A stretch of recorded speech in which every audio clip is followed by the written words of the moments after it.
जय हिंद मेरे प्यारे साथियों, कैसे हैं आप सभी। उम्मीद करता हूं ठीक होंगे, स्वस्थ होंगे, बिल्कुल मस्त होंगे।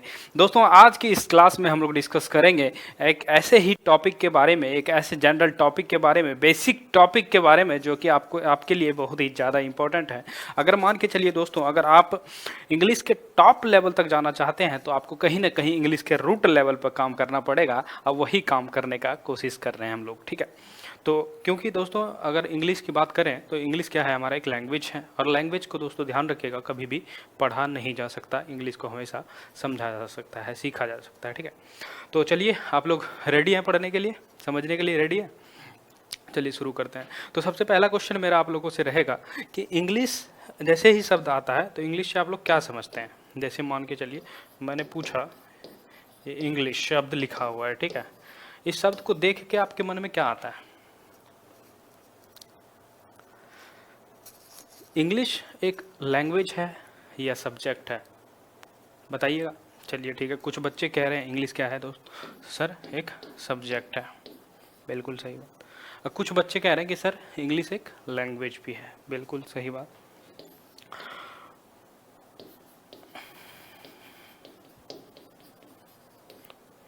यहाँ दोनों ही बच्चे सही हैं, ठीक है। लेकिन मैं आप लोगों को ये बताना चाहूँगा, जो सब्जेक्ट वाले जितने ही बच्चे थे, कि इंग्लिश क्या है, एक सब्जेक्ट है। तो दोस्तों ध्यान रखिएगा कि इंग्लिश एक सब्जेक्ट के रूप में हम लोग ट्रीट कब तक किए, 10th 12th तक किए, क्योंकि हमें एक एग्जाम पास करना था, इतना परसेंट लाना था, तो वहाँ काम चल गया हमारा एज ए सब्जेक्ट पढ़ने से, ठीक है। लेकिन ध्यान रखिएगा दोस्त, आप लोग अभी कंपटीशन की तैयारी कर रहे हैं, इंग्लिश को समझना पड़ेगा, ना कि रट के आप कंपटीशन कर सकते हैं, ठीक है। तो इंग्लिश को क्या करना पड़ेगा, आपको समझना पड़ेगा, सीखना पड़ेगा, एज अ लैंग्वेज लेके चलना पड़ेगा, तब चीज़ें आप लोगों के लिए बेहतर हो पाएगी। तो हम लोग क्या करेंगे, इंग्लिश को एज अ लैंग्वेज लेके चलते हैं। दोस्तों ध्यान रखिएगा, सब्जेक्ट को पढ़ने के लिए कई प्रकार के फॉर्मूलाज होते हैं ना, कॉन्सेप्ट होते हैं, सब चीज़ों को पढ़ना पड़ता है, ठीक है, तब जाके सब्जेक्ट होता है। और एक लैंग्वेज जो है, अगर आप उसको सीखना चाहते हैं शिद्दत से, तो अगर आप लोगों को थोड़ा बहुत भी नॉलेज होगा ना कॉन्सेप्ट रूल्स का, तो आप क्या करेंगे, लैंग्वेज सीख जाएंगे, ठीक है। तो चलिए दोस्तों, आज की क्लास को शुरू करते हैं। और मैं क्या करूंगा, आप लोगों को बिल्कुल ही बेसिक से पढ़ाने का कोशिश करूंगा। बिल्कुल भी घबराइएगा नहीं, जैसे बच्चे किन्होंने बहुतों ने पहले पढ़ रखा होगा, तो आप लोगों को ये नहीं लगना चाहिए कि ये सर बिल्कुल बेसिक बच्चों जैसा आप पढ़ा रहे हैं, क्या पढ़ा रहे हैं, ठीक है। तो बिल्कुल स्टेप बाय स्टेप मेरे ऊपर भरोसा कीजिएगा, मैं आप लोगों को इंग्लिश इतना बेहतर तरीके से सिखा दूंगा कि आप लोग कहीं भी किसी भी एग्जाम को फोड़ सकते हैं आराम से। तो बिल्कुल रूट लेवल पे काम करेंगे और धीरे धीरे हम लोग टॉप लेवल पे चलेंगे, ठीक। तो चलिए दोस्तों, आज की इस क्लास को शुरू करते हैं और समझने का प्रयास करते हैं। जैसे मैंने आप लोगों से पूछा दोस्तों कि इंग्लिश क्या है, इंग्लिश एक लैंग्वेज है, ठीक है। तो क्या है, English is a language not a subject. English क्या है दोस्तों, एक लैंग्वेज है, सब्जेक्ट नहीं है। तो दोस्तों अगर मैं आप लोगों से पूछूं कि लैंग्वेज क्या होता है, आप बार बार कह रहे हैं सर कि इंग्लिश क्या है, एक लैंग्वेज है, तो लैंग्वेज का मतलब क्या होता है, लैंग्वेज कहते किसको है। तो दोस्तों ध्यान रखिएगा इस चीज़ को कि लैंग्वेज जो है हमारा एक ऐसा मीडियम है जिसके थ्रू हम लोग क्या करते हैं, अपने आइडियाज़ को, एक्सप्रेशन को और फीलिंग को एक दूसरे से, मतलब एक दूसरे को बताने का काम करते हैं, एक्सप्रेस करने का काम करते हैं। तो लैंग्वेज का डेफिनेशन क्या निकला दोस्तों, लैंग्वेज का निकला a medium through which we express our feeling, ideas और इमोशन। यानी कि किसी के साथ हम अपने आइडियाज़, इमोशन और फीलिंग्स को अगर शेयर करते हैं तो किसके थ्रू करते हैं, लैंग्वेज के थ्रू ही करते हैं। तो दोस्तों सबसे पहले अगर मान के चले, हम लोग अगर इंग्लिश में पढ़ते हैं सेंटेंस मान के चलिएगा कि सेंटेंस बना कैसे है, सबसे पहले कि सेंटेंस आया कैसे है। तो दोस्तों हमारा, मैं आप लोगों को एक चीज़ बताना चाहूँगा साउंड के बारे में। क्या है दोस्तों, साउंड है। तो साउंड किसे कहते हैं, आप लोग अगर बताने का प्रयास करेंगे कि साउंड कहते किसको है, तो दोस्तों ध्यान रखिएगा कि किसी भी प्रकार की कोई भी आवाज़ क्या कहलाती है, साउंड कहलाती है। जैसे सर घर में आपके छोटे बच्चे होंगे, अगर बच्चा चिल्लाता है, मतलब छोटा बच्चा है, रोता है, भूख लगता है तो रोता है, वो किसी प्रकार का क्या करता है, एक साउंड निकालता है, तो वो क्या है, एक साउंड कहलाता है वो, ठीक है। यानी कि किसी भी प्रकार का any type of voice is called sound. और साउंड कितने होते हैं हमारे दोस्तों, टोटल 44 होते हैं। कितने होते हैं, टोटल 44 होते हैं, ठीक है। ये हो गया हमारा साउंड। साउंड के बाद अगर हम लोग देखें कि लेटर आता है, साउंड को लेटर हम लोग किसे कहेंगे? जैसे मैंने किसी भी प्रकार की आवाज़ निकाली, थोड़ा सोचिएगा कि कई वर्ष पूर्व होता होगा जब हमारा लैंग्वेज नहीं था, तो ऐसे ही हु हा करके काम चलाते होंगे लोग। लेकिन उसमें से कोई ज्ञानी लोग आए, उन्होंने क्या किया कि इसी साउंड का एक क्या किया, एक रिटन फॉर्मेशन दे दिया। यानी कि मैंने बोला जैसे सी, सी पहले पता थोड़ी ना होगा सी ऐसे लिखते हैं, सी, तो सी को क्या किया, साउंड को एक रिटन फॉर्म दे दिया, जिसे कि हम लोग लेटर कहते हैं। लेटर पता है आप लोगों को कितने हैं? टोटल 26 हैं, ठीक है। और अगर हम लोग बात करें दोस्तों वर्ड किसे कहते हैं, तो वर्ड से, लेटर से ही वर्ड बनता है। वर्ड किसे कहते हैं? जब एक लेटर को दूसरे लेटर के साथ जोड़ दिया जाता है और एक मीनिंगफुल साउंड निकल के आता है हमारे सामने, उसी को हम लोग क्या कहते हैं दोस्तों? वर्ड कहते हैं, ठीक है। यहाँ तक समझ में आया। और सेंटेंस किसे कहेंगे दोस्तों? सेंटेंस हम लोग उसे कहेंगे जब एक वर्ड को दूसरे वर्ड के साथ कनेक्ट कर दिया जाता है, जोड़ दिया जाता है, तो एक मीनिंगफुल साउंड निकलता है, उसी को हम लोग कहते हैं सेंटेंस कहते हैं। तो चलिए एक एक चीज़ों को देखते हैं, समझने का प्रयास करते हैं। जैसे मैंने बोला साउंड, साउंड क्या है? Any type of voice is called sound, any type of voice is called sound. साथ के साथ नोट करते रहिएगा। और जैसे अगर हम लोग बात करें, साउंड कितने प्रकार के होते हैं? 2 प्रकार के होते हैं दोस्तों। कौन कौन से? वोवल साउंड होते हैं और कॉन्सोनेंट साउंड होते हैं। हम लोग साउंड को यहाँ नहीं पढ़ेंगे, साउंड को पढ़ने की आवश्यकता भी नहीं है, बस मैं बेसिक तौर पे आप लोगों को समझाने का काम कर रहा हूँ कि साउंड होता क्या है और हमारा सेंटेंस बन के रूट क्या है, सेंटेंस का रूट क्या है, सेंटेंस कहाँ से उठ के आया है, ठीक है। इतना ध्यान रखिएगा। ये हो गया। हम लोग आगे बढ़ें तो हम लोग को समझ में आता है लेटर। जैसे मैंने क्या बोला, लेटर क्या है? साउंड का ही क्या है? साउंड का ही रिटन फॉर्मेशन है।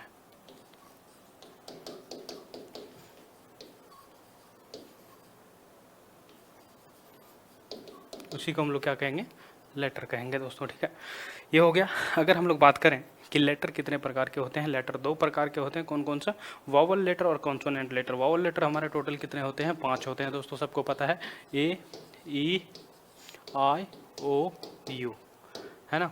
और कॉन्सोनेंट, इसके अलावा जितने भी बचे 21, वो सब क्या हो गए? कॉन्सोनेंट हो गए दोस्तों। अब मैं बताऊंगा सर, अगर आप लोगों के मन में सवाल आया होगा कि सर साउंड टोटल कितने होते हैं? 44 होते हैं। लेकिन वोवल लेटर कितने होते हैं? 5 होते हैं। तो दोस्तों इस चीज़ को ध्यान रखिएगा कि आई जो है ना, क्या है? एक वोवल लेटर है और ये क्या करता है? अलग अलग वर्ड में अलग अलग प्रकार का साउंड देता है। इस वजह से हमारा लेटर, वोवल लेटर कम है और साउंड्स ज़्यादा हैं। यानी कि अगर लेटर कितने हैं? 5 हैं, तो साउंड इससे लगभग लगभग कितने निकलते हैं? कैसे? जैसे राइट, आई का प्रोनाउंसिएशन यहाँ क्या है? आई है। आई का, यहाँ आई का क्या है? ई है। यहाँ आई का क्या है? ए, ठीक है। इस चीज़ को समझ गए आप लोग। अगर हम लोग आगे बढ़ें और समझने का प्रयास करें, जैसे मैंने बोला वर्ड किसे कहते हैं, तो वर्ड कहते हैं द कॉम्बिनेशन ऑफ या collection of letters that give a meaningful sound is called word, ठीक है। यहाँ तक समझ में आया दोस्तों। आगे हम लोग बढ़ें तो सेंटेंस आता है अब हमारा। सेंटेंस किसे बोलेंगे? Group of word with a complete meaning. यानी कि वर्ड का वैसा ग्रुप जो हमें क्या करे? कंप्लीट मीनिंग दे, उसी को हम लोग क्या कहते हैं? सेंटेंस कहते हैं दोस्तों। जैसे एग्जांपल से समझें तो I have a new car, इसको अगर जोड़ दिया जाए तो क्या बनता है हमारा दोस्तों? I have a new car. ये एक सेंटेंस है। क्यों सेंटेंस है? क्योंकि यह एक मीनिंगफुल सेंटेंस है, यानी कि मीनिंग दे रहा है। ये तो हमारा क्या हो गया? सेंटेंस हो गया। उसी तरह दूसरा एग्जाम्पल है Ram is a good boy, ठीक है। बेसिक सी चीज़ें हैं, समझ। अब दोस्तों मैं एक चीज़ और कहना चाहूँगा कि सेंटेंस का अरेंजमेंट होना बहुत ज़रूरी है। क्या है? सेंटेंस का अरेंजमेंट होना बहुत ज़रूरी है। Arrangement of word is very important in the sentence, ठीक। तो अरेंजमेंट का मतलब क्या होता है दोस्तों? अरेंजमेंट का मतलब होता है स्ट्रक्चर। क्या होता है? स्ट्रक्चर। स्ट्रक्चर का मतलब क्या समझ में आता है? कि सब्जेक्ट, वर्ब और ऑब्जेक्ट। किसी भी सेंटेंस को बनाने के लिए हमारा क्या होना चाहिए? एक सब्जेक्ट होना चाहिए, वर्ब होना चाहिए और ऑब्जेक्ट होना चाहिए, तब जाके क्या बनता है? हमारा सेंटेंस बन के तैयार होता है। तो सब्जेक्ट कौन कौन हो सकते हैं? डूअर भी हो सकते हैं और नॉन डूअर भी हो सकते हैं, यानी कि नाउन और प्रोनाउन हो सकते हैं हमारे सब्जेक्ट। अब वर्ब तो पता ही होगा, 2 प्रकार का है, हेल्पिंग वर्ब और मैन वर्ब। मैन वर्ब जितने भी ग्रामर में दिए हुए हैं। हेल्पिंग वर्ब कितने होते हैं? टोटल 24 होते हैं, जैसे इज, एम, आर, वॉज, वर, ठीक है। ऑब्जेक्ट की जगह में क्या आता है? नाउन या प्रोनाउन का ही यूज़ किया जाता है, ठीक है। इतना समझ में आया। जैसे एग्जाम्पल से हम लोग समझते हैं, सुमन हैज़ मेड अ ड्राइंग। देखिए यहाँ एक चीज़ और ध्यान रखिएगा कि अगर हम लोग सेंटेंस के अरेंजमेंट को चेंज करते हैं, क्या कहा दोस्तों मैंने, अगर अरेंजमेंट को चेंज किया जाता है तो मीनिंग भी हमारा चेंज हो जाता है। जैसे मैंने बोला सुमन हैज़ मेड अ ड्राइंग, ठीक है, सुमन ने क्या क्या एक ड्राइंग बनाया, और has Suman made a drawing, यानी कि यहाँ हेल्पिंग वर्ब पहले यूज़ कर रहे हैं और मैन वर्ब बाद में यूज़ कर रहे हैं, ठीक है। आगे हम लोग बढ़ें, आगे देखते हैं हम लोग फ्रेज। फ्रेज किसे कहेंगे, group of word without a complete meaning, यानी कि सेंटेंस जो होता है ना पूरा कंप्लीट होता है, और फ्रेज क्या होता है जिसमें कम से कम एक सब्जेक्ट और एक वर्ब होता है, कंप्लीट सेंटेंस नहीं होता है, ये आधा अधूरा होता है। जैसे एग्जांपल से समझते हैं, इन द मॉर्निंग का मतलब क्या समझ में आया, अगर मैंने बोला इन द मॉर्निंग, तो इन द मॉर्निंग का मतलब आप लोगों को क्या समझ में आया, this phrase gives some information but does not from a complete sentence by itself, यानी कि ये क्या करता है, कुछ इन्फॉर्मेशन दे रहा है लेकिन अपने आप में ये कंप्लीट नहीं है। जैसे इन द मॉर्निंग, और जैसे रनिंग फास्ट का मतलब बोलते ही आपके दिमाग में क्या आएगा, रनिंग फास्ट मतलब कोई एक्शन है, लेकिन कौन कर रहा है, क्यों कर रहा है, इसके बाद क्या होगा, कुछ नहीं पता, ये इनकम्प्लीट सेंटेंस है, इसी को हम लोग क्या कहेंगे, फ्रेज कहेंगे, ठीक है। यहाँ तक ध्यान आ गया। नेक्स्ट हम लोग बढ़ें तो क्या है, यू आर बेटर, एक बढ़िया बहुत ही बेहतरीन सा कॉन्सेप्ट मैं आप लोगों को समझाना चाहता हूँ। जैसे मैंने एक सवाल दिया, you are better than me, और यहीं मी की जगह में आई दिया, तो दोनों सेंटेंस में से कौन सा सही है और कौन सा गलत है, ये बताइए आप लोग। You are better than me 90% बच्चों का ये है।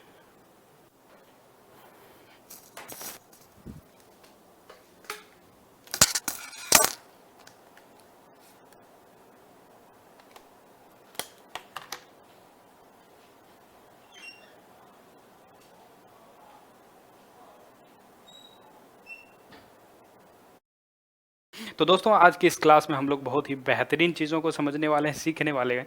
तो दोस्तों आज की इस क्लास में हम लोग सीखेंगे कि सेंटेंस होता क्या है, ठीक है।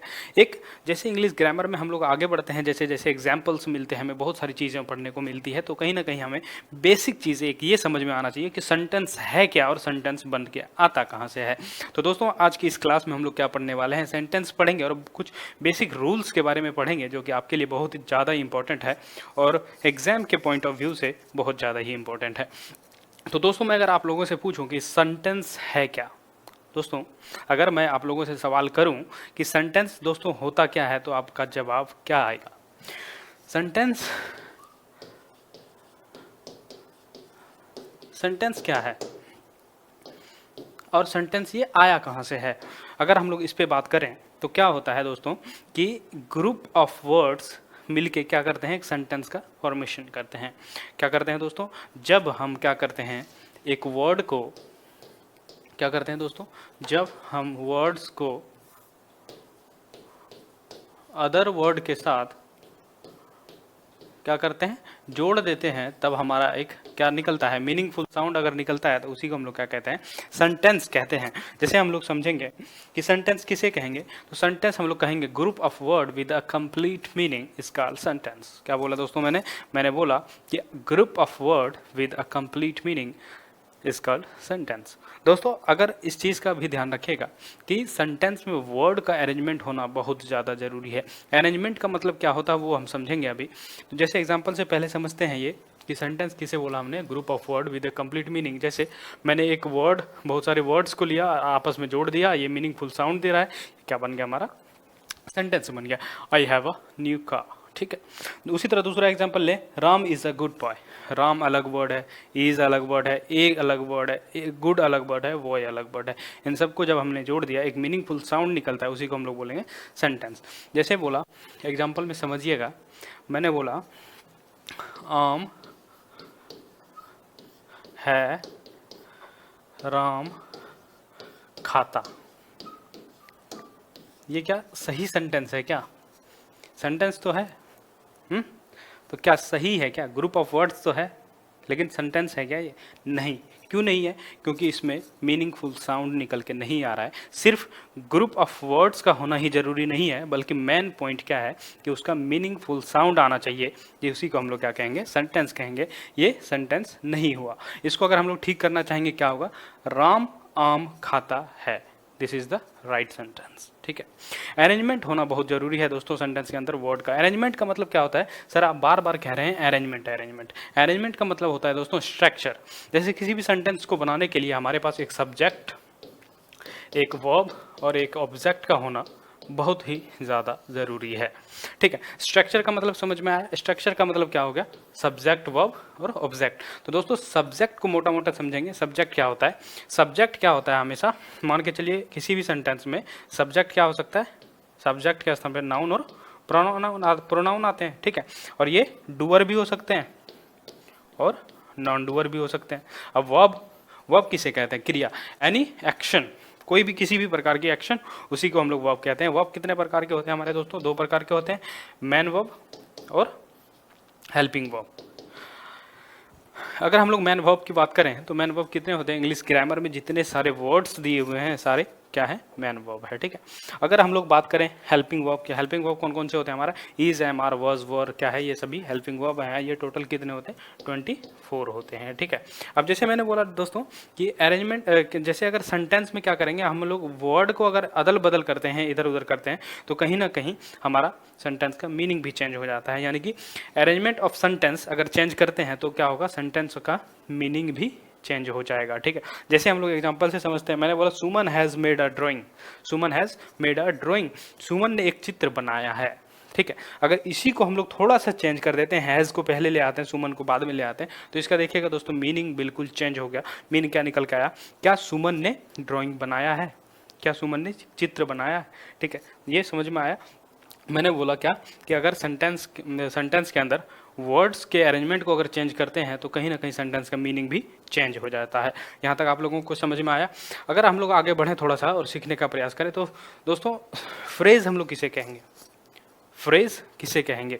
फ्रेज, जैसे सेंटेंस पढ़ने से पहले हमें फ्रेज पढ़ना था, लेकिन हम लोग बाद में पढ़ रहे हैं, कोई दिक्कत नहीं है। फ्रेज किसे बोलेंगे? Group of word without a complete meaning. यानी कि अगर कंप्लीट मीनिंग नहीं आ रहा है, ग्रुप ऑफ वर्ड है, उसी को हम लोग क्या बोलते हैं? फ्रेज बोलते हैं। जैसे एग्जांपल से समझते हैं, in the morning. In the morning क्या है? This phrase gives some information but does not form a complete sentence by itself. यानी कि इन द मॉर्निंग क्या है? एक ग्रुप ऑफ वर्ड है, लेकिन ये क्या करता है? अपने आप में कंप्लीट नहीं है, सेंटेंस नहीं है। इस वजह से हम लोग क्या बोलेंगे? इसको क्या बोलेंगे दोस्तों? फ्रेज बोलेंगे। जैसे रनिंग फास्ट, रनिंग फास्ट से क्या समझ में आता है? This describes an action but does not tells us who is running और व्हाट हैपेंस नेक्स्ट।